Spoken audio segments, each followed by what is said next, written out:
प्रेरण है। कक्षा 12वीं भौतिक विज्ञान के अध्याय 6 यानी कि विद्युत चुंबकीय प्रेरण का एक छोटा सा टॉपिक है, लेकिन अच्छा सा टॉपिक है। इसे आइए हम समझते हैं, जो कि क्या है, समतल वृत्ताकार कुंडली का स्वप्रेरकत्व यानी self inductance of a plane circular coil, यानी कि आपका एक सर्कुलर यानी कि वृत्ताकार क्या है, कुंडली है। वृत्ताकार कुंडली का हमें क्या ज्ञात करना है, स्वप्रेरकत्व, जिसके लिए हम मान ले रहे हैं कि ये जो वृत्ताकार कुंडली है इसी के ऊपर कई फेरे लपेट करके बनाई गई है, जिसमें कुल फेरे इस वृत्ताकार कुंडली में कुल फेरे आपके कितने हैं, कुल फेरों की जो संख्या है वह कितनी है, कैपिटल एन है। कुल फेरों की संख्या इसमें कितनी है, कैपिटल एन है। और जो इसकी त्रिज्या है, कुंडली की जो त्रिज्या है, उस त्रिज्या को हमने कितना मान लिया है, हमने मान लिया है आर। अब इसमें भी आपको एक पिछले चैप्टर्स के लॉजिक काम में आएंगे, जो कि क्या है, पिछले चैप्टर्स में आपने पढ़ा है कि अगर कोई वृत्ताकार कुंडली है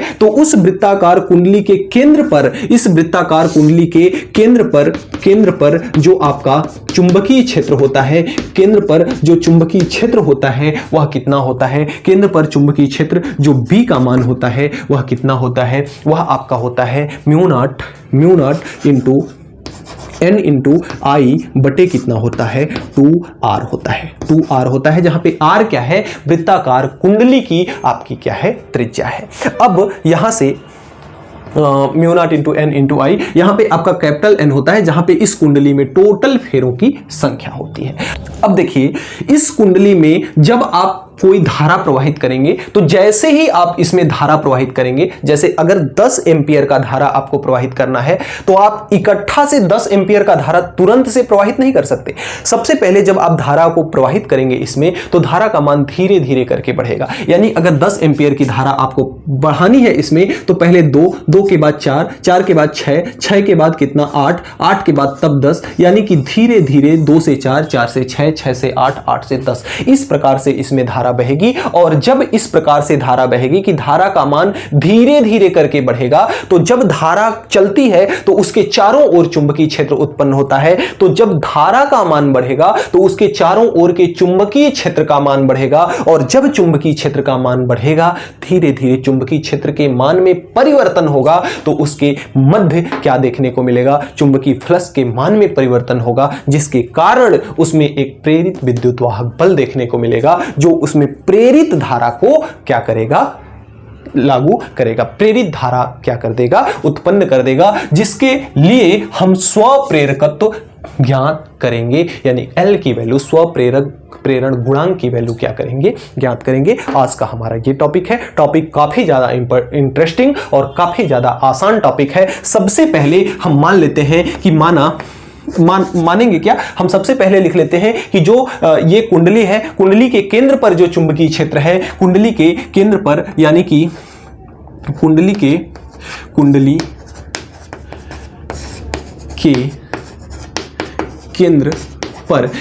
केंद्र पर जो आपका चुंबकीय क्षेत्र का मान है, चुंबकीय क्षेत्र यानी कि जो B का मान है वह कितना है, B का मान आपका होगा mu nought into N into I बटे कितना हो जाएगा, 2r। यह किसके जगह पे है, कुंडली के केंद्र पर। अब ये एक फेरे के लिए है, यह किसके लिए है, कुंडली के एक फेरे के लिए लिया गया है। तो एक फेरे के जो केंद्र पर चुंबकीय क्षेत्र होगा वह होगा mu nought into N into I बटे 2r होगा। अब जैसे ही इसमें धारा प्रवाहित की जाएगी, इसमें चुंबकीय फ्लक्स के मान में परिवर्तन होगा। तो दूसरी बात हमको इसमें क्या ज्ञात करनी है, दूसरी बात हमको ज्ञात करनी है चुंबकीय फ्लक्स। दूसरी बात हमको क्या ज्ञात करनी है, चुंबकीय फ्लक्स, जिसे हम किससे प्रदर्शित करते हैं, φb से। और φb बराबर होता है आपका BA cos थीटा। φb बराबर क्या होता है आपका BA cos थीटा, जहां पे थीटा B और A के बीच का क्या है, कोण है। सपोज कीजिएगा ये कुंडली जो है ऐसे रखी हुई है और कुंडली में चुंबकीय क्षेत्र भी ऐसे ही जा रहा है। अब कुंडली ऐसे रखी हुई है तो कुंडली का एकांक सदिश जो होगा, इस कुंडली का एकांक सदिश जो होगा उस क्षेत्र के लंबवत कहते हैं एकांक सदिश। तो एकांक सदिश भी उधर ही है और चुंबकीय क्षेत्र का भी मान उधर है, तो यहां पे थीटा का मान 0 हो जाता है। तो इससे संबंधित जो फ्लक्स का मान होगा वह कितना होगा, वह आपका हो जाएगा BA और cos थीटा की जगह पे यह आपका हो जाएगा cos 0, यानी कि इसका मान कितना आ जाएगा BA। यहां से फाई B बराबर कितना, किसके बराबर हो जाएगा, BA के बराबर हो जाएगा। अब आपके B का मान पता है कि B का मान आपका इतना है, तो इस B के मान को उठा करके हम यहां पे रख देंगे। तो यहां से आपका जो फाई B का मान निकल के आएगा, B का मान कितना है, mu nought into N into कितना है I है, और बटे में कितना है 2R है, बटे में कितना है 2R, और साथ में इंटू में क्या हो जाएगा A। अगर हम बात करें A की, A क्या है, क्षेत्रफल, किसका क्षेत्रफल, कुंडली का, किसका क्षेत्रफल, कुंडली का। तो कुंडली आपका क्या है, वृत्ताकार है, और इसकी त्रिज्या क्या है, R है। तो कुंडली का जो क्षेत्रफल होगा, कुंडली का जो क्षेत्रफल होगा, कुंडली का जो क्षेत्रफल A होगा, वृत्त का क्षेत्रफल पाई इंटू त्रिज्या का स्क्वायर, तो पाई इंटू त्रिज्या R है, तो पाई R का स्क्वायर। तो A के जगह पे हम क्या रख सकते हैं, फाई B बराबर, इसके जगह पे हम रख सकते हैं mu nought into N into I बटे 2R, और A के जगह पे हम लिख सकते हैं पाई इंटू R का स्क्वायर। इस R से आपका ये स्क्वायर क्या हो जाएगा, खत्म हो जाएगा। तो यहां से फाई B बराबर कितना आ जाएगा, फाई B बराबर आ जाएगा mu nought into N into I into pi into R, और बटे में क्या हो जाएगा, नीचे में 2 हो जाएगा। इस आई को अगर बॉर्डर के इस पार ले आए हम, इस आई को बॉर्डर के इस पार ले आए हम, तो यहां गुणा में है, इधर आएगा तो फाई B के साथ में आकर के किस में हो जाएगा, भाग में, और बराबर इधर क्या बचेगा, इधर बचेगा mu nought into N into pi into R, और बटे कितना बचेगा 2। और अगर इसकी बात करें तो यह आपका क्या है, स्वप्रेरण गुणांक, जो आपका इसमें फाई B का मान होता है वह L इंटू I के बराबर होता है। तो यहां से L बराबर कितना हो जाएगा, फाई B बटे कितना हो जाएगा I, यानी इस फाई B बटे I के जगह पे हम क्या लिख सकते हैं, हम L लिख सकते हैं। आइए लिख लेते हैं। तो इस फाई B बटे I के जगह पे हम यहां से क्या लिख सकते हैं, हम लिख सकते हैं L। तो ये L बराबर आपका हो जाएगा mu nought into N into pi into R बटे कितना हो जाएगा, आपका 2 हो जाएगा। एक फेरे के लिए हमने कुंडली में फेरों की संख्या कितनी माना है, N माना है। तो अगर हम N फेरों की बात करें तो N फेरों के लिए, तो N फेरों के लिए जब देखा जाएगा तो एक फेरे के लिए इतना है, तो N फेरों के लिए इसमें N का गुणा हो जाएगा। तो जब इसमें N का गुणा करेंगे तो ये आपका हो जाएगा म्यू नॉट, N में N का गुणा होगा तो N square into pi into R, और बटे में कितना हो जाएगा 2। यही आपका हो जाएगा इसी कुंडली के कारण जो आपके किसी वृत्ताकार, समतल वृत्ताकार कुंडली का स्वप्रेरकत्व या स्वप्रेरण गुणांक L बराबर mu nought into N square into pi into R upon 2, जिसमें से है क्या क्या, म्यू नॉट चुंबकशीलता है, निर्वात की चुंबकशीलता है, N क्या है आपका कुंडली में फेरों की संख्या है, और पाई क्या है, पाई एक कांस्टेंट है, और R इस कुंडली की त्रिज्या है, 2 क्या है, एक कांस्टेंट है।